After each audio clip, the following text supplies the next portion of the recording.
was taken ill yesterday. So poor Pauline, she's going to do a one-woman show. She said she'll manage by herself, but she should have had Gareth reading with her. So thank you very much to Jean-Luc for filming the event, and thank you to all the people who have so generously brought cakes. I haven't seen them yet, but I know there's going to be some delicious cakes afterwards. I've just got a quick message from the president of the Katherine Mansfield Society, who is in America. He's called Todd Martin, and he wrote a long letter, but I'm not going to read it all. He just says that for me, Katherine Mansfield and Menton will always be interconnected. For my first foray into Mansfield studies was a presentation at the 2009 conference held at the Villa Maria Serena. I have remembrances of warm sun, gentle waves, and the scent of lemons. So I'm truly sorry not to be with you today, but I'm very grateful to the organisers of this event for keeping the connection between Mansfield and Menton alive. It was one of her most productive periods in her writing career, and many of her best stories were written here. And despite the fact that she was here seeking a warmer climate to assuage the symptoms of tuberculosis that would eventually kill her, she found Menton particularly wonderful because in many ways it reminded her of her home, New Zealand. She found solace in the beautiful vegetation that Menton had to offer, for Mansfield was particularly fond of the south of France and its flowers. So I trust that in the lovely surroundings of the garden where you are, so close to the Villa Isabella where Mansfield wrote so many of her well-loved stories, you will also become enthralled with Mansfield's writing and her ties to Menton. I wish you a wonderful afternoon, and I wish I could celebrate with you. Sincerely, Todd Martin, President of the Katherine Mansfield Society. Now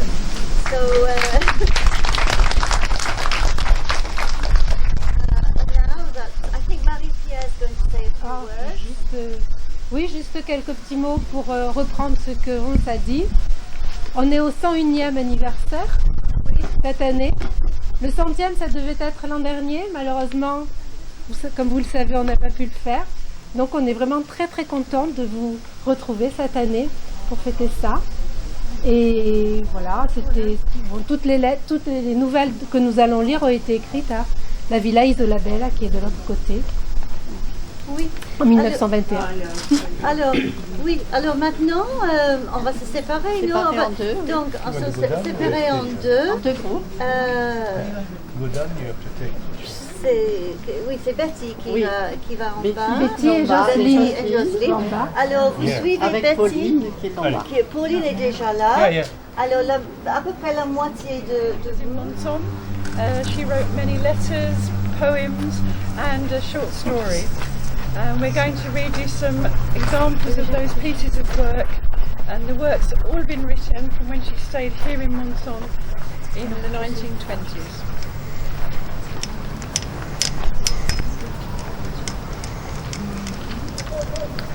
Extrait de lettre de Katherine Mansfield à son mari, John Middleton Murray, Menton, septembre 1920. Oui, je crois que le midi de la France vous paraîtrait agréable. Je serais heureuse d'y rester des années. Je l'aime vraiment, comme je n'ai jamais aimé aucun pays, sauf le mien. Ma petite maison jaune clair, avec le mimosa qui pousse devant, et qui est d'un jaune tout juste un peu plus soutenu, le jardin plein de plantes, la terrasse aux piliers ocre qui s'effrite et que recouvrent des feuillages, retraite des lézards, tout cela fait partie d'un tableau ou d'une histoire. La maison a sa façade sur la mer, mais vers la droite, il y a la vieille ville avec son petit port, un quai minuscule, planté de poivriers et de platanes.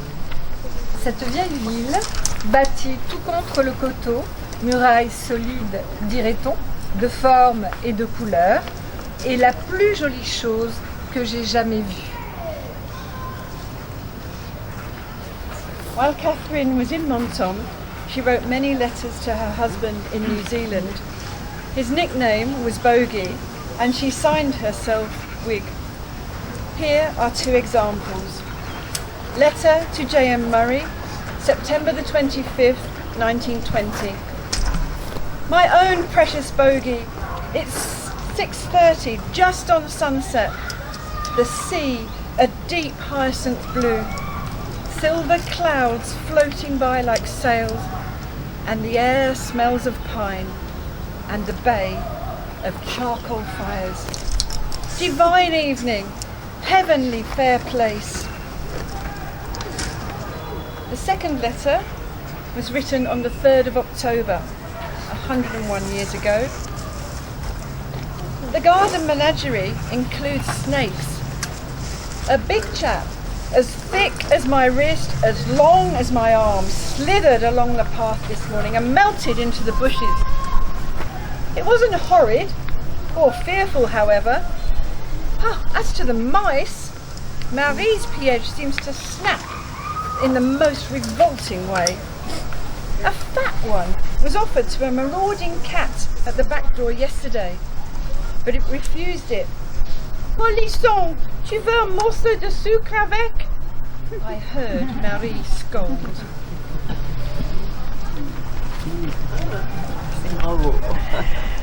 Katherine Mansfield would often spend time with her wealthy cousins who resided in the large Villa Louise just up the road from the Villa Isabella. They took great care of Katherine Mansfield, and the following letter recounts the meeting of Katherine with the gardener in the grounds of la Villa Louise. La lettre que je vais lire, donc, est une lettre de Katherine Mansfield à son mari et qui raconte une conversation entre Katherine Mansfield et le jardinier de la Villa Louise. La Villa Louise est la grande villa située juste à côté de la Villa Isabella. En fait, la riche cousine de Katherine Mansfield, Connie Beauchamp, résidait dans la grande Villa Louise en même temps que Katherine Mansfield, elle, résidait dans la petite Isabella au bout du jardin. Je viens d'aller à la Villa Louise où j'ai dérobé 3 énormes citrons et fait la causette avec le jardinier qui vient ici le vendredi pour mettre des fleurs autour du palier. Cet homme m'a dessiné une plate-bande sur le gravier, puis après m'avoir dit le nom des fleurs, il me les a décrites. C'était vraiment terrifiant de l'entendre. Il s'efforçait de décrire leur parfum. C'est un parfum. Et il rejetait la tête en arrière. Il mettait le pouce et l'index sous le nez. Il aspirait longuement. Et tout à coup, comme une explosion, avec une sorte de... il se renversait, presque comme s'il s'évanouissait. Puis, en me parlant des pâquerettes, il dit « Ce sont de toutes petites fleurs qui se regardent comme si elles disaient « C'est moi qui est plus jolie que toi ». Oh, je me demande après tout qui c'est si merveilleux. Je me suis assise sur un banc et j'ai senti comme de grands flots de santé traverser le corps. Pensez que cet homme sent ainsi ces choses, qu'il y répond de cette façon, tout en riant et en vous cueillant un bouton de rose pendant qu'il vous parle. J'ai songé alors aux pauvres employés d'autobus et de métro et à la laideur de ce Londres humide et sombre. Ce n'est pas juste. Les êtres doués de la moindre sensibilité ne devraient pas vivre là.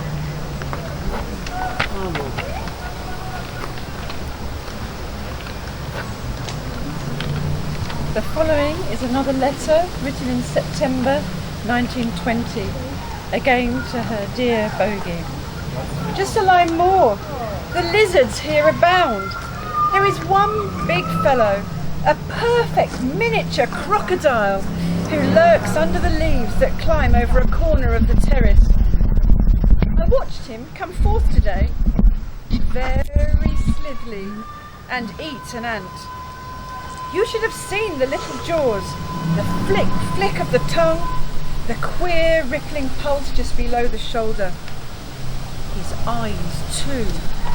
He listened with them, and when he couldn't find another ant, stamped his front paw, and then seeing I was watching, deliberately winked and slithered away. Il y a aussi un nid de guêpes dans le jardin. Ce matin, 2 jeunes guêpes en sont sorties, ont attrapé une feuille chacune par un bout et se sont mises à tirer dessus. C'était une feuille brune, large environ comme 3 feuilles de thé. Elles sont devenues furieuses. Elles pleurnichaient, geignaient, cherchaient à se l'arracher avec obstination. Puis, finalement, l'une d'elles a fait la culbute sans pouvoir se redresser. Elle ruait de toutes ses forces. Je n'ai jamais rien vu de pareil. Sa jumelle alors s'est montrée totalement incapable de faire bouger la feuille. J'ai fait voir la hideuse morale de cette histoire à mon compagnon invisible. Now we have a poem by Katherine Mansfield which was written in 1916. I'm going to read it in French and then my colleagues are going to read it in French, the same poem. Voices of the air. But then there comes that moment rare when for no cause that I can find the little voices of the air sound above the sea and wind.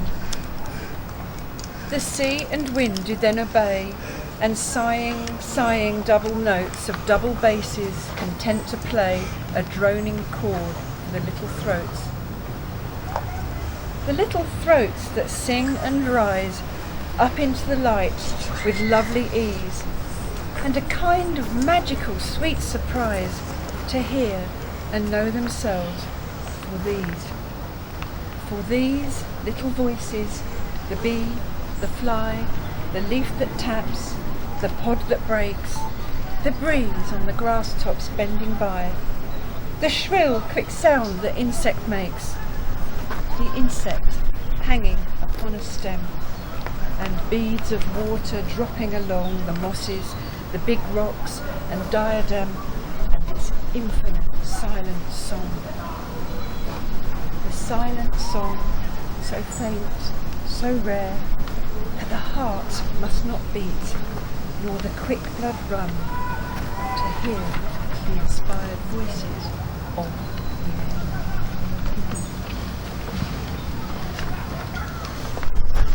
Cette poésie a été écrite en 1906 à Bandol, près de Marseille, au bord de la Méditerranée, quelques années avant la découverte de Menton par Katherine Mansfield. La voix de l'air, les voix de l'air. Survient alors cet instant rare où, sans que je sache bien pourquoi, les petites voix qui sont dans l'air résonnent par-dessus vent et mer. Vent et mer alors s'inclinent, soupirant en double croche de contrebasse, heureux de donner de l'accompagnement aux gorges frêles d'un accord bourdonnant. Ces gorges frêles qui chantent et montent dans la lumière avec une grâce légère et comme une douce, magique surprise de s'entendre et de se reconnaître telles. Ces petites voix, la bête, la mouche, la feuille qui tape, la cosse qui claque, la brise qui souffle sur l'herbe penchée, le passage sifflant de l'insecte.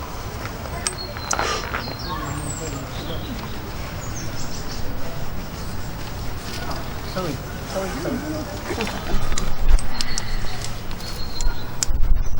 En suivant, donc, il s'agit d'une lettre de Katherine Mansfield à son mari le 10 octobre 1920, donc il y a quasiment 101 ans, presque jour pour jour.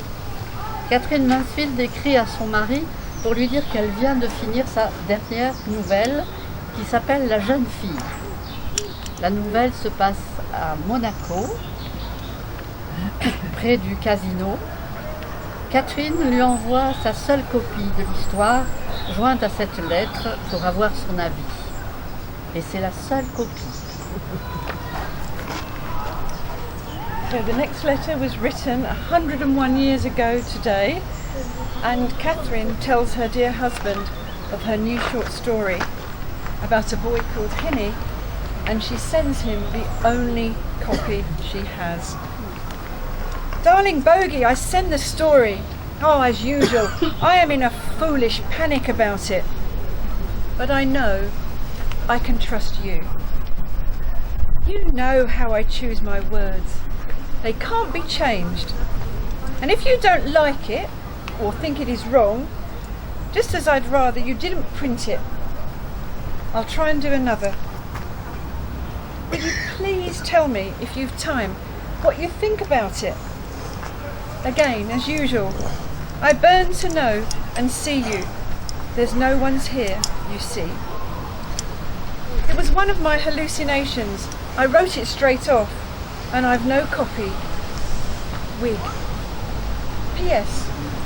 I hope you like my little boy. His name is Henny. And now we have the short story. This is the short story that Catherine wrote, an extract of it, and it's set at the casino in Monaco. The narrator is a young man who admires the daughter, and Henny, the daughter is, I'm going to represent with a blue scarf, and Henny is the 12-year-old boy, and I'm playing the part of Mrs. Raddick, the mother, the gambler who wants to get into the casino to win some money. So, extract from the short story, The Young Girl, written in Menton. It's told from the point of view of the male narrator. In her blue dress, with her cheeks slightly flushed, her blue eyes, and her gold curls pinned up as though for the first time. Pinned up to be out of the way of her flight. Mrs. Raddick's daughter might have just dropped from the radiant heaven. Mrs. Raddick's timid, faintly astonished, but deeply admiring glance looked as if she believed it too. But the daughter didn't appear any too pleased. Why should she? To have lighted the steps of the casino. Indeed, she was bored. Bored as though heaven had been full of casinos with snuffy old saints for croupiers and crowns to play with. "Oh, you don't mind taking Hanny?" said Mrs. Raddick. "Sure you don't. There's the car. And you'll have tea, and we'll be back here on this step right here in an hour. You see, I want her to go in. She's not been before, and it's worth seeing. I feel it wouldn't be fair to her." "Oh, shut up, Mother," she said wearily. "Come along. Don't talk so much. And your bag's open. You'll be losing all your money again." "Oh, sorry, darling," said Mrs. Raddick. "Oh, do come in. I want to make money," said an impatient voice. "It's all jolly well for you, but I'm broke. Here, take 50 francs, darling. Take 100. I saw Mrs. Raddick pressing notes into her hand as they passed through the swing doors. Henny and I stood on the steps a minute, watching the people. He had a very broad, delighted smile. "I say," he cried, "there's an English bulldog. Are they allowed to take dogs in there?" "No, they're not." "Oh, he's a ripping chap, isn't he? I wish I had one. They're such fun. They frighten people so. And they're never fierce with their the people they belong to. Suddenly, he squeezed my arm. I say, do look at that old woman. Who is she? Why does she look like that? Is she a gambler? The ancient, withered creature, wearing a green satin dress, a black velvet cloak and a white hat with purple feathers, jerked slowly up the steps as though she were being drawn on wires. She stared in front of her. She was laughing and nodding and cackling to herself, her claws clutched round what looked like a dirty boot bag. But just at that moment, there was Mrs. Radic again, with her and another lady hovering in the background. Mrs. Radic rushed at me. She was brightly flushed, gay, a different creature. She was like a woman who's saying goodbye to her friends on the station platform, with not a minute to spare before the train starts. Oh, you're still here! Isn't that lucky? You've not gone. Isn't that fine? Oh, I've had the most dreadful time with her. And she waved to her daughter, who stood absolutely still, disdainfully still, looking down, twiddling her foot on the step, miles away. Oh, they won't let her in. Oh, I swore she was 21, but they won't believe me. I showed the man my purse. I didn't dare do more, but it was no use. He simply scoffed. And now I've just met Mrs. McEwen from New York, and she's just won 13,000 in the Salle Privé. She wants me to go back with her while the luck lasts. Of course, I can't leave her. But if you'd... At that, she looked up. She simply withered her mother. Why can't you leave me? She said furiously. What utter rot! How dare you make a scene like this? This is the last time I'll come out with you. You really are too awful for words. She looked at her mother. Calm yourself, she said superbly. Mrs. Radic was desperate, just desperate. She was wild to go back with Mrs. McEwen, but at the same time, I seized my courage. Would you dare to come to tea with us? Yes, she'll be delighted. That's just what I wanted, isn't it, darling? Mrs. McEwen, I'll be back here in an hour or less. Mrs. R dashed up the steps, and I saw her bag was open again. So we three were left. But really, it wasn't my fault. Henny looked crushed to the earth too. When the car was there, she wrapped her dark coat round her to escape contamination. Even her little feet looked as though they scorned to carry her down the steps. I'm so awfully sorry, I murmured as the car started. Oh, I don't mind, said she. I don't want to look 21. Who would? If they were 17. It's... And she gave a faint shudder. It's a stupidity I loathe. I'm being stared at by old, fat men. Beasts! Henny gave her a quick look and then peered out of the window. We drew up before an immense palace of pink and red and white marble with orange trees outside the doors in gold and black tubs. Would you care to go in? I suggested.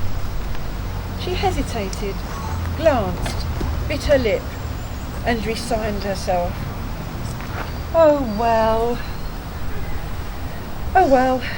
there seems nowhere else, said she. Get out, Henny. I went the first to find the table, of course. She followed. And the worst of it was having her little brother, who was only 12, with us. That was the last final straw. Having that child trailing at her heels. Phew.